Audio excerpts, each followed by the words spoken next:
Hi. நமக்கு ஒரு பிரச்சனை இருக்கு அப்படின்னா, அந்த பிரச்சனையோட ஆணிவேர் எங்க இருக்கு? அத பார்த்து நம்ம சரி செய்யணும். இல்ல அந்த பிரச்சனையில இருந்து இப்போதைக்கு நான் வெளி வந்தா போதும் அப்படின்னு நெனச்சு, தற்காலிகமா ஒரு முடிவு எடுக்கிறோம் அப்படின்னா, அந்த பிரச்சனை தற்காலிகமா கூட முடியாது அப்படிங்கிறது தான் ஒரு உண்மை. எப்பவுமே ஒரு பிரச்சனைக்கு அதோட ஆணிவேர் எங்க இருக்குன்னு பார்த்து சரி செய்யறது ரொம்ப முக்கியம். இல்ல அப்படின்னா, அந்த பிரச்சனை புது புது விதங்கள்ல நமக்கு தொடர்ந்து வந்துகிட்டே தான் இருக்கும். அப்ப என்ன பண்ணணும்னா, பிரச்சனை எங்க ஆரம்பிக்குது அத பார்த்து நாம சரி செய்யணும். இதுக்கு ஒரு சின்ன எக்ஸாம்பிள் சொல்லட்டுமா? ஒரு ஊர்ல ஒரு பெரிய ஒரு மரம் இருந்தது. ரொம்ப பழமையான மரம். அந்த மரம் தான் அந்த ஊருக்கே ஒரு அடையாளம் அப்படிங்கிற மாதிரி இருந்துச்சு. ஆனா அந்த மரத்துல திடீர்னு நெறைய பூச்சிகள் வந்து வர ஆரம்பிச்சிடுச்சு. யாராலயுமே அத சரி செய்ய முடியல. மக்கள் என்ன பண்றாங்க? சிலர் வந்து மருந்து தெளிச்சு பார்க்கலாம் அப்படின்ட்டு மருந்து தெளிக்கிறாங்க. ஆனாலும் பூச்சிகள் வந்துட்டு போகல. தற்காலிகமா போயிடுது. ஆனா திரும்பவும் வருது.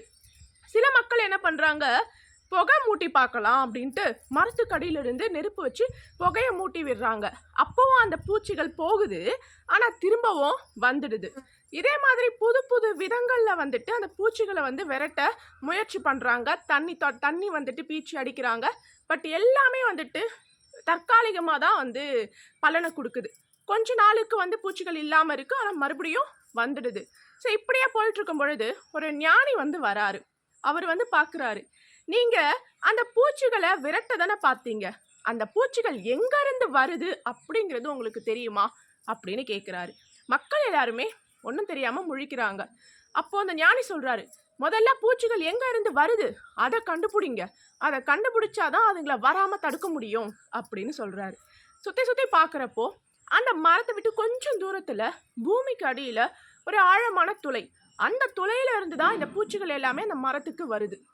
ஸோ அதை பார்த்துட்டு அந்த துளை இருக்கு இல்லையா, அந்த மண்ணுக்கு அடியில இருக்கக்கூடிய அந்த பூச்சிகளோட வாழ்விடம் இருக்கு இல்லையா, அதை வந்துட்டு அழிக்கிறாங்க. அதை அழிச்சதுக்கு அப்புறமா தான் அந்த மரத்துல பூச்சிகள் வராம நிரந்தரமா வந்து அந்த பூச்சிகள் போயிடுச்சு. ஸோ அப்போ வந்து ஞானி சொல்றாரு, எந்த ஒரு பிரச்சனையுமே இப்போதைக்கு நாம வந்துட்டு ஒரு முடிவை கொடுக்கலாம் அப்படின்னு நம்ம நினைக்க கூடாது. அந்த பிரச்சனை எங்க ஆரம்பிக்குது, எதனால ஆரம்பிக்குது, அதை முதல்ல கண்டுபிடிச்சி அங்கேயே நம்ம அந்த பிரச்சனையை கிள்ளி எறியும் பொழுது அந்த பிரச்சனை திரும்ப திரும்ப வராம இருக்கும். நம்ம என்னதான் தற்காலிகமா அந்த பிரச்சனைக்கு ஒரு தீர்வை கொடுத்தாலும் அந்த பிரச்சனை புது புது விதங்கள்ல சேம் அதே பிரச்சனையா தான் இருக்கும். ஆனா புது புது விதங்கள்ல வரும். கரெக்டுங்களா?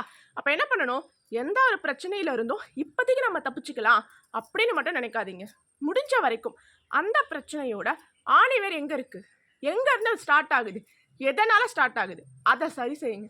அதை சரி செஞ்சாலே அந்த பிரச்சனை சுமூகமா முடிஞ்சே போயிடும்.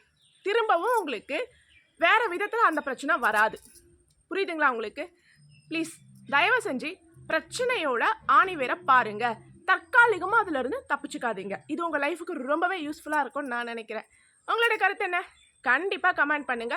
அண்ட் வீடியோ பிடிச்சிருந்தா லைக் பண்ணுங்க. முடிஞ்சா சப்ஸ்கிரைப் பண்ணுங்க. தேங்க்யூ.